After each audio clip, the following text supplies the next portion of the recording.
V jednej malej dedinke v zasnežených horách sa každú zimu deti schádzali na čistínke, aby stávali snehuliakov. Tento rok sa vo veľkej hrbe snehu, šantenia a šťastia narodili dvaja výnimoční snehuliaci, Jožko a Snežko. Obaja boli vytvarovaní malými rúčkami detí, ale na rozdiel od ostatných snehuliakov mali v sebe život. Jožka postavila Emka, ktorá si dala na každom detaile záležať. Jožko bude mať dlhý mrkvový nos, na hlave klobúk, ruky z dreva, gombíky a oči z uhlia a na krku pruhovaný šál.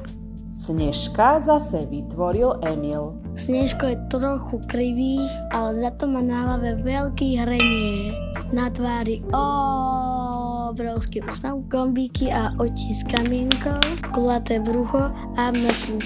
Keď deti odišli domov, čistinka stíchla. No vtedy sa stalo niečo zázračné. Obaja snehuliaci ožili. Ahoj, ja som Jožko. Čauko, ja som Snežko. Hoci boli rozdielni, okamžite sa stali priateľmi. Hrávali sa spolu, guľovali sa, sánkovali, bobovali, naháňali a spolu sa smiali, keď im vietor rozfúkaval ich snehové telá. Jedného dňa sa na oblohe objavila veľká žltá guľa a nastal odmek. Slnko začalo topiť sneh a snehuliaci si všimli, že sa im začali roztápať ich tela. Jožko chvíľu premýšľal a vykríkol: Snežko, musíme niečo vymyslieť, inak sa roztopíme. Deti nám môžu pomôcť. Stačí, ak nás presunú do tieňa lesa. Keď sa Emka a Emil vrátili na čistinku, všimli si, že ich snehuliaci posmutneli. Rýchlo pochopili, čo sa deje. Musíme ich presťahovať! Deti vzali Jožka a Snežka po častiach a preniesli ich hlbšie do hory, kde bolo chladnejšie. Snehuliaci sa znova usmievali.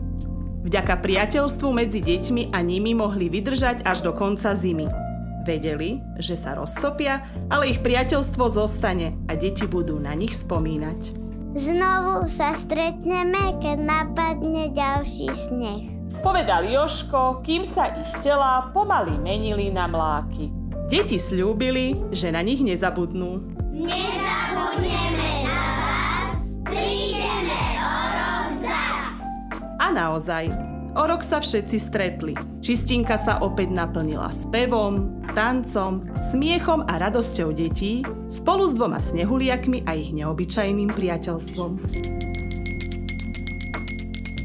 Na rozprávke spolupracovali Alexanderko, Peťka, Tereska, Andrejka, Zuzka, Katka, Grétka, Kika, Andreas, Sebi, Matúš, Teodorka, Eliška, Hanka, Luko, Ninka, Siniše, Timon, Matví, Simonka a Paťko.